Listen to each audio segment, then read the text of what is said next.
Have you ever felt unworthy of God's grace? Do you think your past would ban you from being used by God? If we're honest, I think all of us have dealt with these feelings. Today, we're going to talk about lessons from Rahab, a woman with a dark past but immense faith that God used and provided great rewards. Stay tuned. You're listening to the Discipleship on Repeat podcast.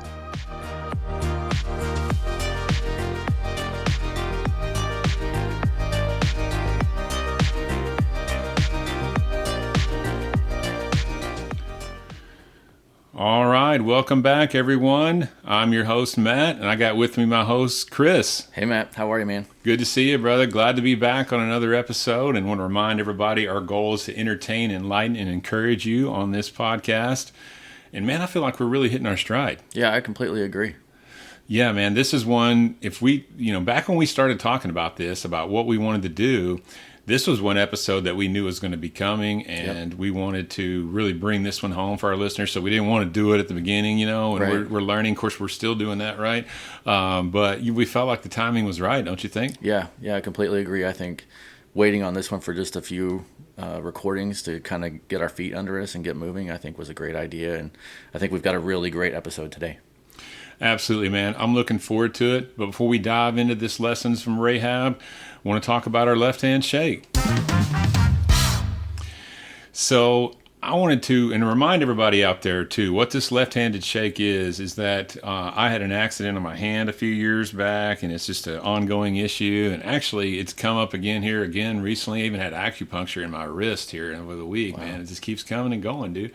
It's like my thorn, but what it is that I started shaking hands with people left-handed just to prevent my right hand being hurt all the time, and just trying to lessen some of the strain on it. And it's kind of brought about these new conversations with people and this posture of vulnerability. Because as you've told us way back in the beginning, if you haven't heard those episodes, go back to the beginning and listen. We would encourage you guys to, where Chris talked about a lot about back in the even medieval times, that the guys that they would hold their shield in that left hand, they had to put that shield down and put their defense down in order to shake with that left hand. So that's just a posture of vulnerability. And that's really what we want to incorporate into our daily lives, and hope that everybody out there is finding somebody that they can connect with. So I wanted to talk about my left-handed shake here, a guy that I speak to at the gym frequently. I'm going to call him John. And we've had some great little conversations here and there. We kind of just keep bumping into each other all the time. It kind of started out as like a little head nod, and hey, what's up, man? Just kind of that type of thing. Yeah. And next thing you know, just more and more conversations each time that we go. And I think that, and eventually, here most recently in our conversation, we started talking about faith, and I think it was really cool just to have those conversations and kind of tell him, like we were actually talking, he was going to the casino, I think is what it was, and he was talking about, he kind of likes to do that on occasion with frequency. He likes to go, not every week, I don't think, but he goes there a lot. And we started talking about that and just what that example would set for his kids and everything, and really just focusing on planting that seed, and then watering it. Right. And that's because sometimes, when we share our faith, we can come out there and be, just heavy on the truth, and just, come out there and really just hit people between the eyes. Sometimes that's effective. Right. But I do think sometimes too that it's important just to have that, attitude where, okay, look, I'm going to see this guy a lot. I bump into him 2 or 3 times a week now. Let's just, foster this slowly. Let's plant that seed and water it over time, and let's see how this thing develops. Right. Where, hopefully I can come across, and I have come across already at this point in our relationship, that he knows I'm a Christ follower. He holds me in reverence. He calls me sir every time I see him now. Yeah. I'm a few years older than him, but I just think that he's kind of held me in some sort of reverence, and I'm going to use that, to my advantage here. And when the time is right, I'm going to be listening for God's prompting to say, hey, Matt, it's time to turn it up with John and really talk more about me, and invite him to church and that type of thing. And I think that's once God, and I know God will do that because I'm plugging into him every week, every day. That's good. Yeah, that's really good. Man, what a great opportunity. And it's amazing just letting God work through you to cultivate that relationship and to be able to speak that truth with the grace into that. So hopefully he'll come to faith. That'd be great. I think so, man. I'm going to stay at it for sure. Yeah, keep working. That's right. And you got one too. What you got, brother? Yeah, so for this week's Left Hand Shake, I wanted to talk about a lady that's on my usher team at church. So she's been on our team for just a short while now, and you can tell like she's excited to serve. She wants to serve. She's really wants to help people, and I really want to empower all of the people that I kind of lead on the team and encourage them to step out and be faithful in what they're doing and their acts of service. Mm-hmm. At the same time, like, I love when people think on their feet and you can watch your people grow in their ability and their confidence. And so she was not the most confident person, but like she was trying to grow in that area. And so one Sunday we were really busy, and this lady walked in and stood. A new guest had walked in, and she was standing there at the doors, not knowing what was going on. And so my team member, she walked over and greeted her like I've asked all of my team to do, and try to make her feel super welcome. And so I happened to be the person showing the seats that day. She was my greeting usher. Okay. So she turned to me and said, "I have one." And so I waved the lady down to me and found her a seat. And so she decided she wanted to sit on the end of the row at the aisle. And so it was her and then 4 other empty seats next to her. Mm, and of course, she's brand new, so she's isolating. Right. And so I'm like, oh no. And so and we knew she was brand new just by the way she was acting, and we hadn't seen her before. Sure, you can tell. And so I came back and I said to my other usher, I said, hey, we need to sit people next to her. Yeah. Right? We can't let her stay by herself. And so we intentionally found a group of 2 to go down and fill the farthest seats from her, and I found a couple of single people to fill the seats next to her, not some strange guy that looked weird or smelled bad, so just a regular person, right? And kind of filled in the gap, intentionally surrounding her with people that, so that way she didn't feel isolated in this auditorium full of people. Yeah. And so we were very intentional about that, as we kind of are with all of our folks. Like we're putting people in seats rather quickly, but we don't want people to just isolate. Like, you need to be around the believers. That's why you're at church. That's the whole point. And so we went ahead and did that. Towards the end of the message, I guess the lady had got up and said something to my other usher. She went out to get a drink and come back in and said that it was her first time at church, and she was, just wasn't sure what was going on and all of that.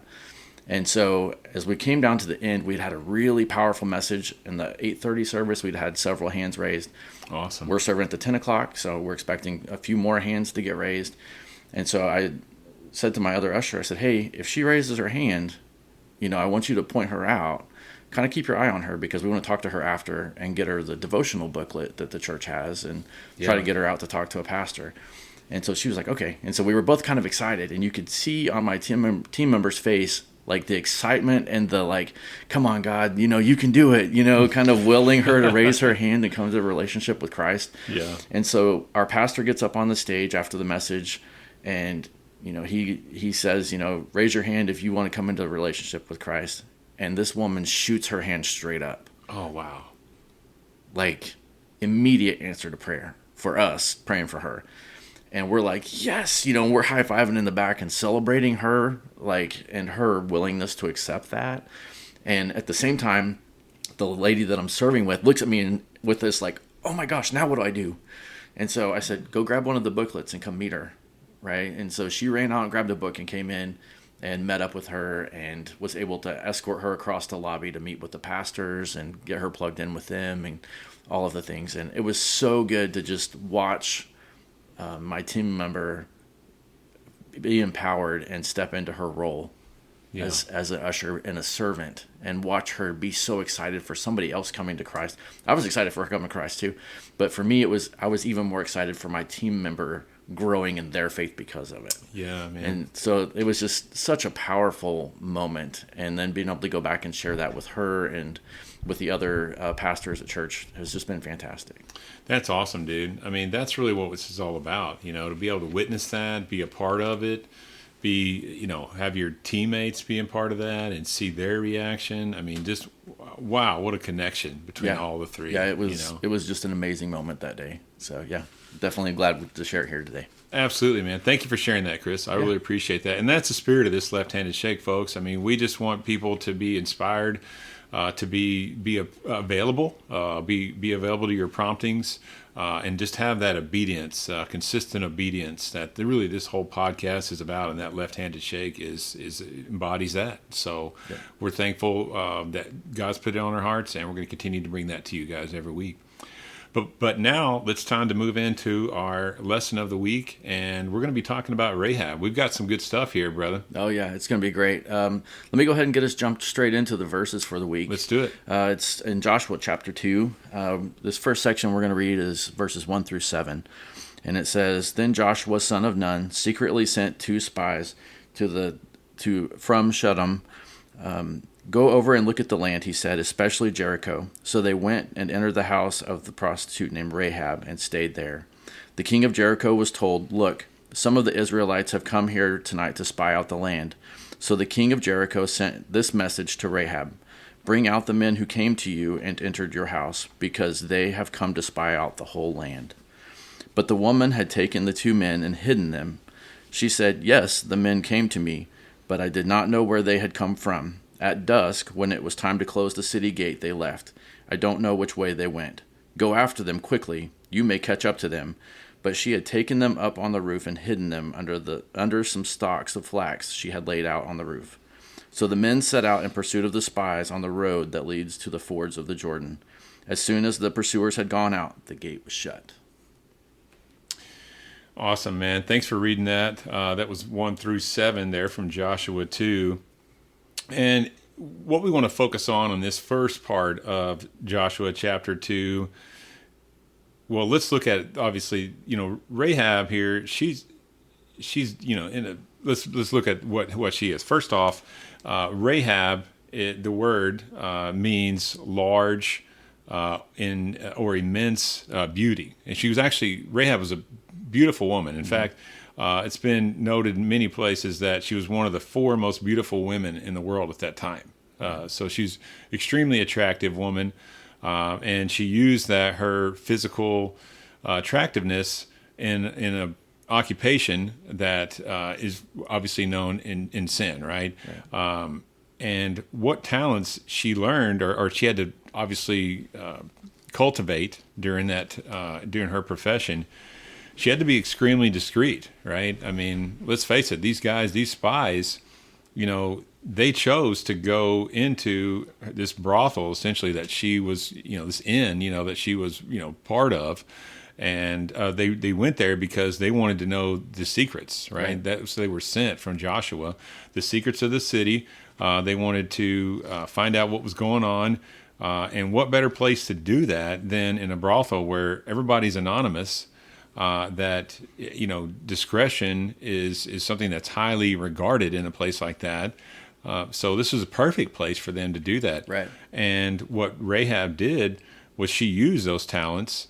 She used the fact that she was literally in sin, and she used those talents because when you think about it, God can use it at any time, even in the midst of sin. Mm-hmm. And our enemy is always telling us, I'm sure every day, he's told me many times that hey, God can't use you until you get cleaned up, right? I mean, haven't we all heard that? Right, you need to fix yourself first. Yeah, exactly. I hear that mostly.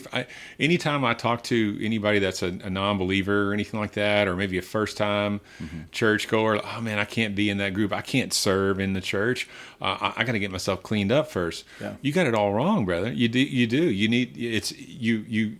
Part of the cleaning up is putting yourself out there. Right. And she was willing to do that. And we're going to talk more about why she did that here in this second half of Joshua chapter 2. But she didn't have to go get cleaned up to receive God's, blessing. And I like here that she's talking about in verse 4 where she had hidden them, where she's talking to the king, where she's lying the whole time, right? I mean, clearly. But she's basically reminding us here that God will use everything, including the stuff we're not proud of, if we offer it to him. He'll use even the stuff you want to hide. So she's I would assume she's not proud of the fact that she's a prostitute. It's probably the best occupation she could do to provide for her family. She was very beautiful, as we know. Right. So she used the card she was dealt. Right. Here she is in this city, Jericho, held up by walls by this, tyrannical king, right? And she needed, she had an occupation that she could provide for her family, and she had to, unfortunately, cultivate some of these habits and these qualities of discretion and so forth, and she's using them to her advantage, and she's using them. God's using them in this case. Yeah, absolutely. I think, like you mentioned, in her profession, she had to be very discreet about it. Yeah, and she would be well known, to people in the city, for sure, and and to people coming to the city from the outside of the walls. I think that they would know exactly where she lived. As we'll see later in the story, she had her own window to the outside of the city. So people knew exactly what was going on. Modern day red light area. For sure. She had her own call sign in the window, letting people know where she was. And I think, with her profession, she had to be very influential and able to influence people and persuade them, and maybe not even being completely honest. And so she was able to use that in this section of scripture to deceive the king's men coming to get the spies. Right. And so she utilized that skill, that ability to deceive them. And that's, to me, in this section, that's what really stood out was God was using her right where she's at, and she used those abilities that he gave her to draw off the king's men away from the spies. And so she lied to them. She was completely deceptive to them and used that ability to deceive for God's good. And so I just thought, wow, what a turn. God can use everything for good, right? And so he was spinning that to run these guys off that were looking for the spies, and then they shut the gate behind them, which I thought was awesome. Yeah, exactly. And and the Bible calls her a prostitute. I mean, a harlot. And so she was obviously exceptionally beautiful, and she was an exceptional salesperson. She could persuade, she could talk her way through things. She used those traits that she had either born into her beauty or had learned throughout her profession to essentially hide these men. And I think that it goes to show right there that it's hard to find a better example, frankly, for me. This is a story anytime that I'm we all, if we're being honest, we get these arrows shot at us like, hey man, Matt, you can't do this podcast. You can't do, you can't serve me at the church. You can't be a witness to somebody at the gym or anything that I'm trying to do. Right. And the reason, that the enemy tells me is because of, all these things in my past or these things that I'm still dealing with or whatever it might be. And don't get me wrong. We all need to turn and repent from sin in our life, and I'm doing that more and more and constantly renewing my mind every day, and I pray that and I'm very thankful how far I've come. But I have to remember that it doesn't matter where I'm at in the process. I can still be used by God today. That's right. Yeah, our past doesn't discredit that. No, God's able to use that, and we're not disqualified. That's right. And I think in this story, Rahab was using her past. God was using her, despite her past, to bring about his will. And I think, as I read this in preparation for today's podcast, I thought about who else had God used that wasn't exactly perfect. Right. Right. And so you've got guys like Moses. He was a murderer. Right. Yeah. Stuttered. He couldn't talk to people, couldn't lead people, he said. God sure did use him. Yeah. Right. Abraham was a liar. Right.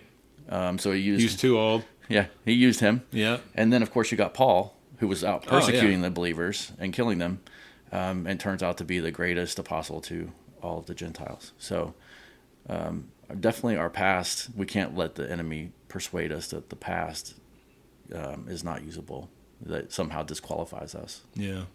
Absolutely. God, I mean, he uses people in the most obscure places, almost obscure things that you may be going through or whatever. So I just don't want any of our listeners to think that, I can never be used by God. My past will always haunt me.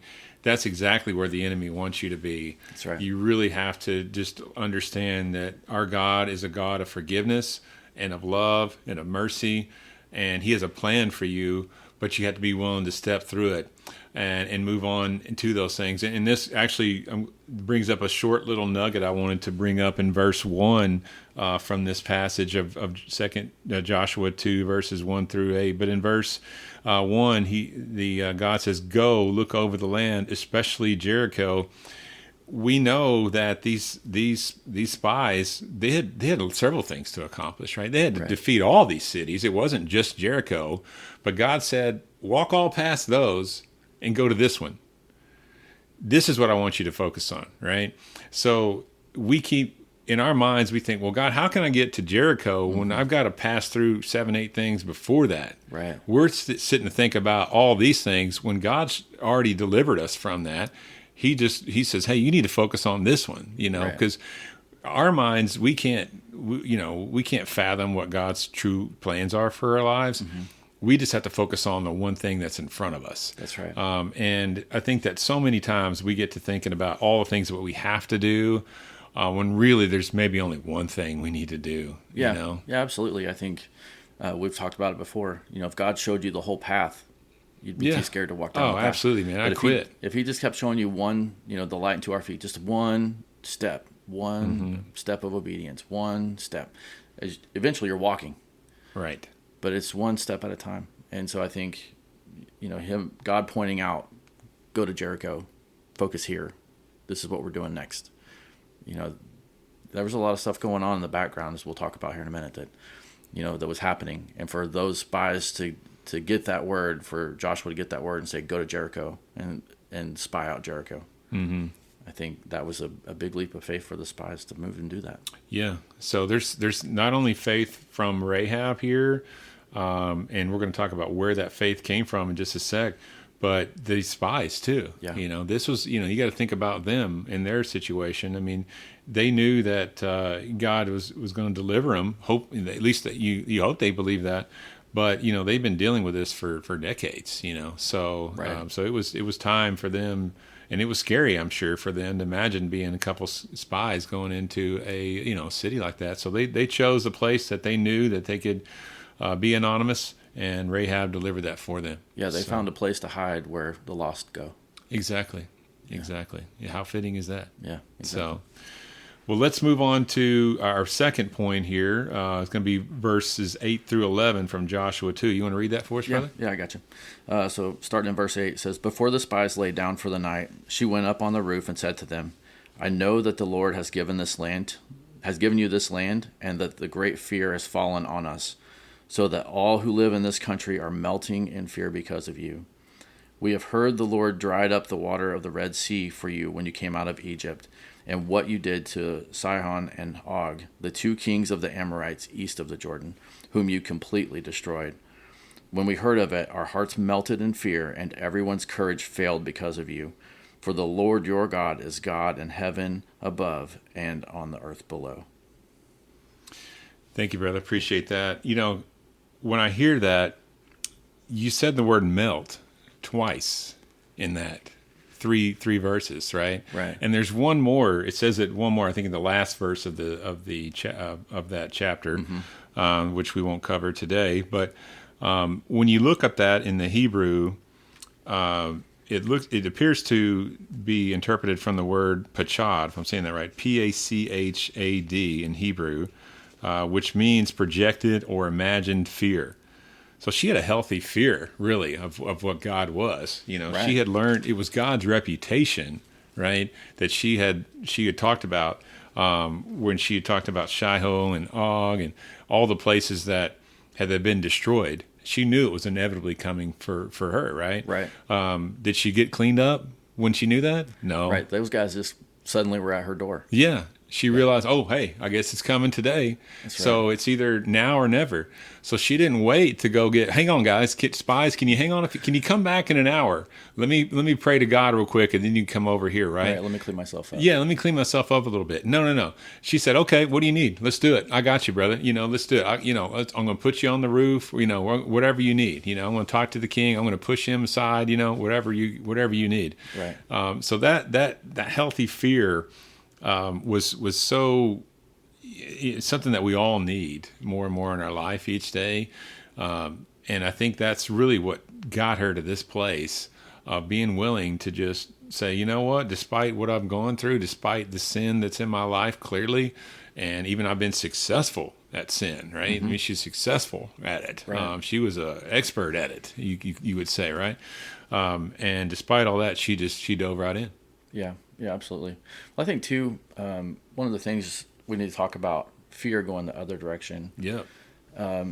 If we flash back to the Israelites before, back in Numbers 13 and 14, mm-hmm. If we jump back to that section, Moses sent 12 spies into the land of Canaan, which is where Jericho is. Right.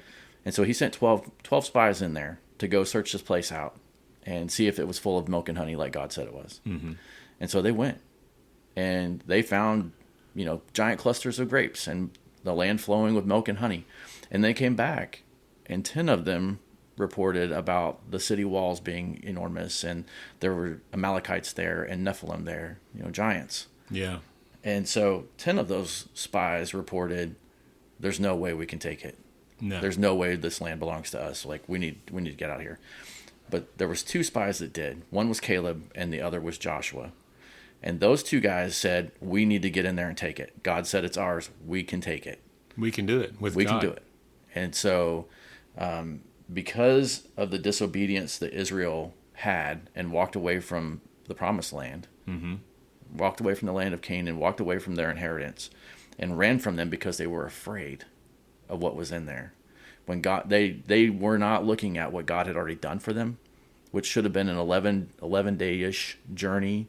Mm-hmm. From crossing the Red Sea to that point. It should have taken 11 days to get there, to move into the promised land. And that act of obedience cost them 40 years in the desert, wandering around because they were disobedient. And so it's interesting, they let their fear drive them to complete disobedience, and it cost them 40 years for it. Absolutely, because these are the same enemies that the Israelites were afraid of 40 years earlier, right? Right. And what they were running from was actually afraid of them. That's what they found out. Right. Rahab said, "We've been afraid of you all these years, and you've been afraid of us." It's like, so we got to this is a great reminder that perhaps we're running from a defeated foe that God's already dealt with. We just got to move forward. That's right. Take the step forward in faith. Take the step forward. Rahab did. These couple of spies, 2 out of 12, and eventually when Joshua sent these, they're same thing. But we think so much about that our past is holding us back. God can't overcome that. God is bigger than all of your problems. God was bigger than the giants, right? That's right. He's bigger than all of these things. We just have to be willing to, just to have faith, and immeasurable faith like Rahab did. That's right. And we talked about in a recent episode about faith without works is dead. Right. And so in this exact case, her faith and fear in God turned into her action in covering for the spies and making sure that they were not harmed. Mm-hmm. That obedience is the fruit of that. So her faith in action is obedience. And she was obedient to God giving her that direction to take care of these guys and to send them on their mission and to help them with their mission. Knowing that one way or the other, like, all of the city was going to die. All these people they're going to lose. Right. And so she came to that reality very quickly and realized, I'm with you guys. Please have me. Please save my family. Save me and save my family. And so that was part of the promise that she was given from them. And I think that that's so important to realize. All of that was because she put her faith into action, and that action equaled out to be obedience to God. Absolutely, and that's what we have to be. That's the great reminder from this story, that we have to be obedient. And there's obedience on both sides here.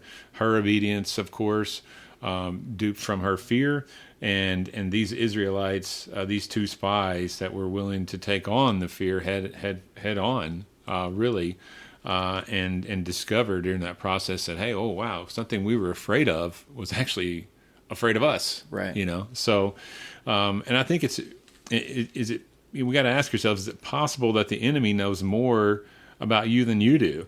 I mean, the enemy doesn't waste efforts. If you're not in a battle now, you're going to be in one soon, right? So, we got to understand that.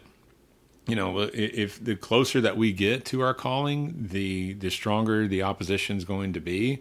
And these guys had these spies, had this perceived challenge, that they thought, oh man, you got these giants, these Nephilim, and they got the walls of this city. There's no way we can take this thing down. I mean, did Joshua really think we can do this? That's what these other guys were thinking. They went on this for 40 years waiting for that. But it eventually, they, thankfully, these two guys, these two brave guys, these two spies went and did that. So I think that there's so many great lessons that we can learn from this.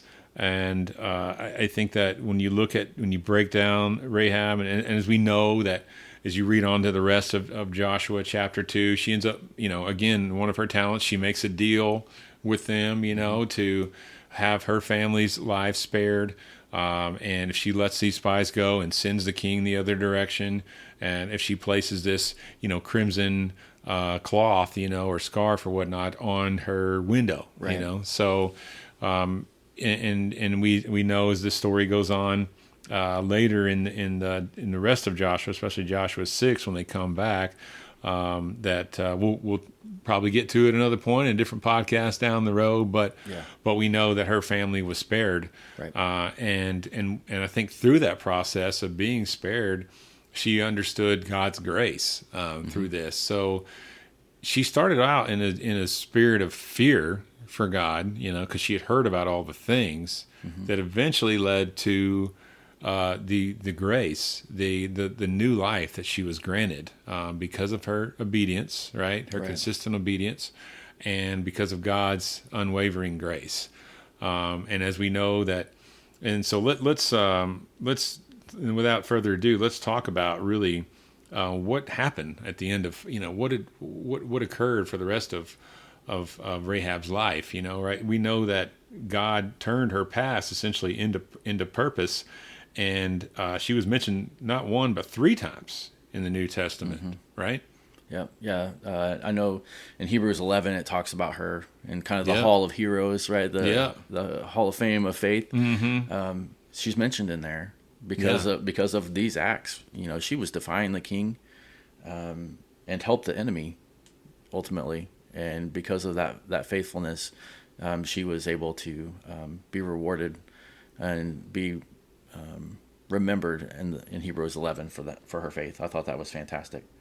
Yeah, and I love Hebrews 11 when it talks. I mean, there's so much there in the old Hall of Faith, and there's really only two women that are mentioned in there, Sarah and Rahab, and obviously we got a little bit from Abraham and Moses, but what I love here in verse, I think it's 32 out of Hebrews 11, and what more shall I say? I do not have time to talk about Gideon, Barak, Samson, Jephthah, about David and Samuel and the prophets.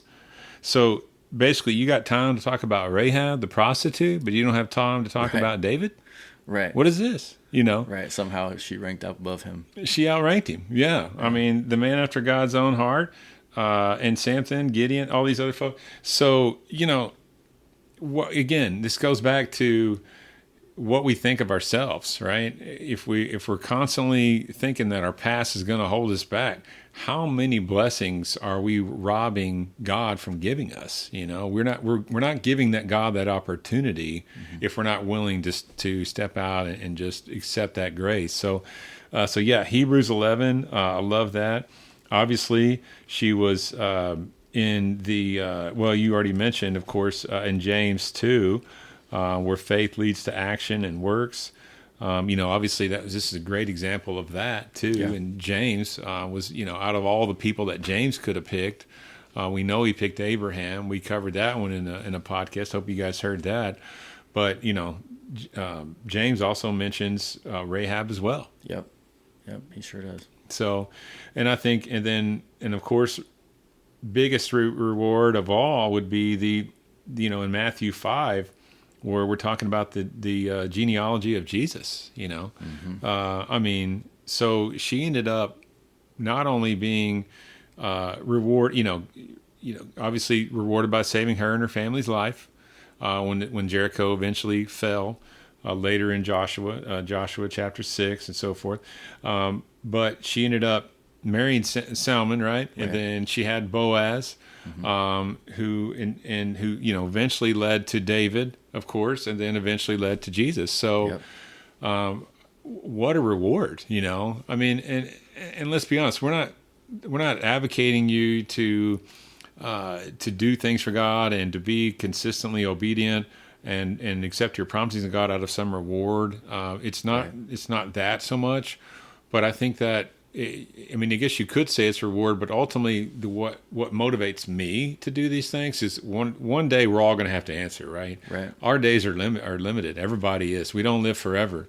So I want to get to heaven someday and God say, "Well done, my servant, so my good and faithful servant." That's, to me, I want God to be proud of me. I don't want to get to heaven and be like, "Hey Matt, you did, I guess you did all right." It's like I wanted you to do these 1,000 other things, but you didn't willing to let your past, your past held you back. You don't want to be inconvenienced or whatever the situation may be.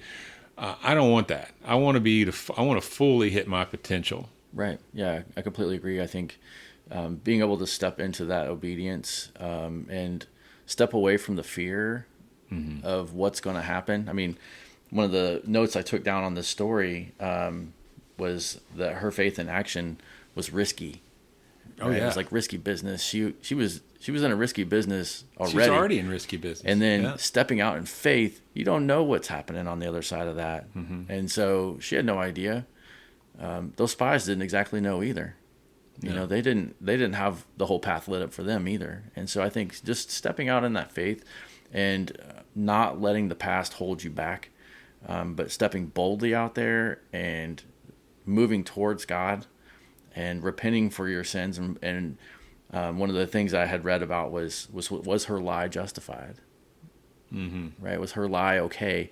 And one of the notes that I found said that she broke a lesser principle of telling the truth to uphold a higher principle of preserving God's people. Yeah. And so because she did lie, her faith was forgiven from the faith and the grace that she found in God. And so ultimately she was forgiven for that lie that led to the Israelites being able to come back and take the promised land. And so I think, I don't want us to think about we're doing works out from our faith just to get just to receive a reward. I think that's sometimes we just think, oh, he's just trying to get a reward. We're not training for a gold medal, trying to win the race that way.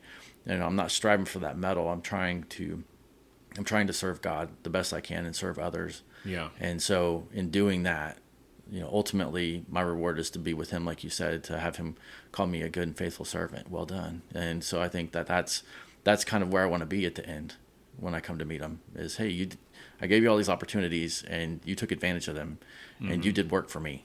Thank you. And so I think that's really what we're shooting for there. Not so much the carrot on the stick out in front of us. Hey, you get all this eternity and everything else. It's all about that relationship that we get in growing our faith with God and pushing towards that relationship of knowing him. And because he does know us that well and he knows what how we tick, and he knows all of our past. And even despite that, he still loves us and chooses to use us in his work and for his will. And so I think that coming to that relationship is really where the target is, and not getting persuaded or dissuaded by our past, but pressing on towards that goal. Absolutely. You sound like Paul there in a minute, pressing on, right? So, and that is the gold medal, right? That's right. If you really want to break it down into current society, the gold medal is to get to heaven and complete that race, right?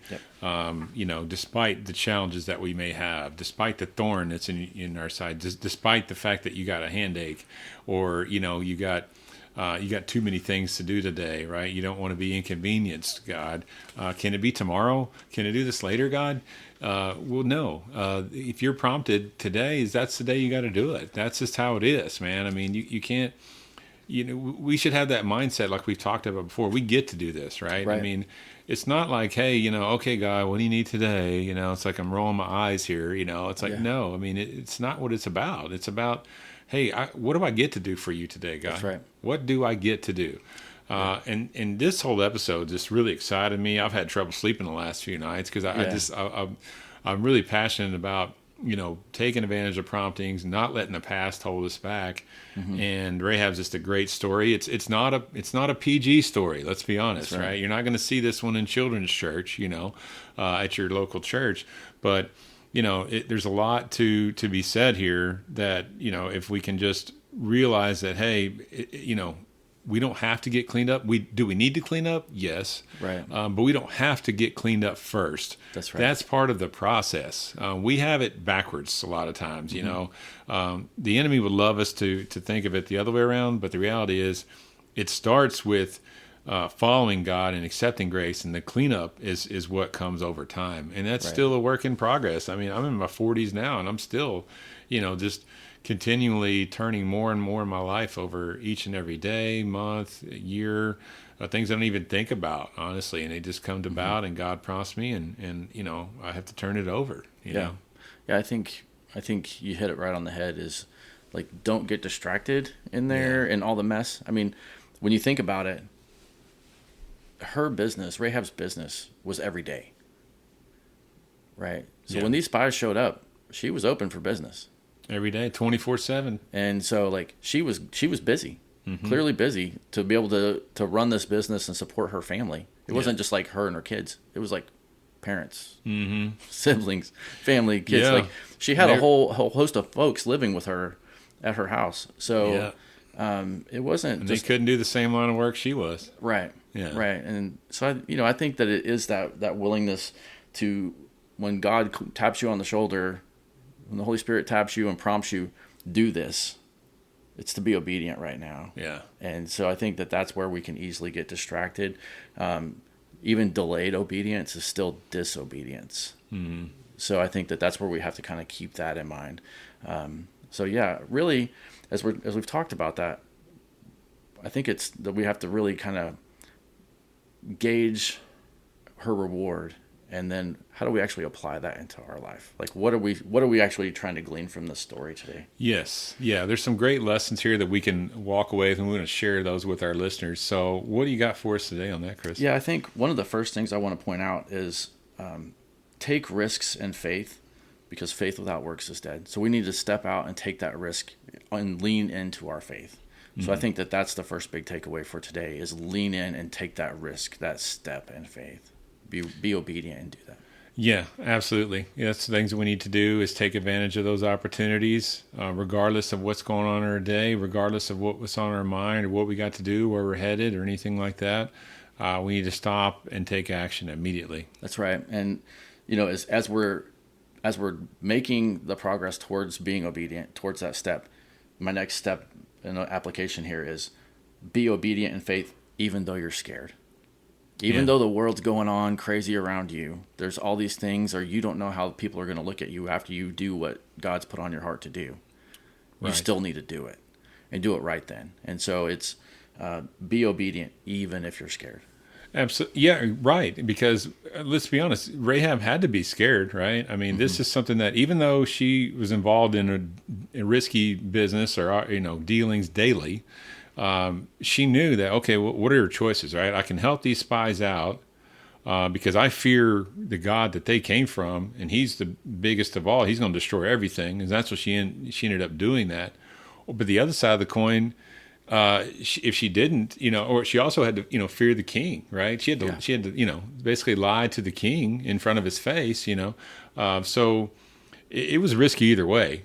She chose the right path, as we know, but we had to think about that. God's going to be with us. Even Daniel, right, in the lion's den. We can go on and on about stories about people from the Bible that had to take risky actions, and were, rewarded with it because they knew God was with them. David with the slingshot in his hand. You think nobody gave him a shot against Goliath, right? But he stood out there and he had faith. That his God was bigger than any giants in front of him. So it's another great example is that God requires us to take risks. We can't forget that, and that's something that's been harder for me. Honestly, I've had to. I mean, just taking risks in life it's difficult. But even doing this podcast, putting it out there, putting our lives out there. I mean, there's just there's risk involved in so many things nowadays. And doesn't no different than back in those days either. But God doesn't. Living a godly life is not meant to be easy and just safe all the time. We have to understand that taking risks is part of it, and Rahab's a great example. That's right. I think that kind of points into my final point here of our application is we can't let our past hold us back from God's call in our life. So while you're being obedient, while you're stepping into that, don't let your fear stop you. And step boldly into that. Don't let your past hold you up from what God's got ahead of you. Don't let it rob that blessing that God's got for you. Step into that. Be obedient. And so that's the big encouragement of these 3 points today is step boldly into your faith. Be obedient. And don't let your past stop you. Right. And, when you think about, let's be honest, all of our past at some point is going to haunt us, right? I mean, it's going to get thrown back in our face every now and then when you least expect it, when you're weak, when you're tired, when it's been a long week, whatever, things get thrown back in you. That's how the enemy works. Yeah, he loves to hit you when you're down, right? Or when you're weary. And if we're honest, all of us to a certain degree have let our past dictate our future. We just got to be constantly reminded to turn that dial down. Look, okay, I'm not going to listen to that anymore. I'm just going to keep turning that off. I'm going to redirect those thoughts. I'm going to renew my mind. I'm not going to listen to those thoughts of the past where the enemy would love for me to dwell in. I'm going to focus on the future and what I can do now. Rahab didn't let her past dictate her, and look what how she ended up. Let's live lives like her. Yeah, absolutely. Yeah, so, this has been a real exciting episode for us here, and I'm really excited that we got to deliver it to everybody. And I hope that all of our listeners can take away stuff from this and really, just like Chris was saying, be obedient in our faith. Don't let things hold us back, and really just strive to do our best in life, however many days that we have. Let's not live in fear. Let's live in consistent obedience and let God bless us with the fruits and just continue to repeat. So that ends this episode for everybody out there. We're thankful that you guys listened in.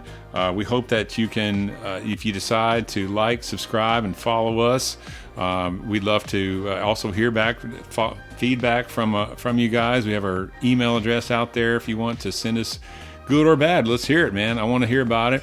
discipleshiponrepeat@gmail.com. We got merch coming out there soon. We got some new developments in the works. We're going to continue to bring this to you guys as much as we can. We thank everybody for the support. And in the meantime, we'll see you soon. But in that meantime, keep grinding.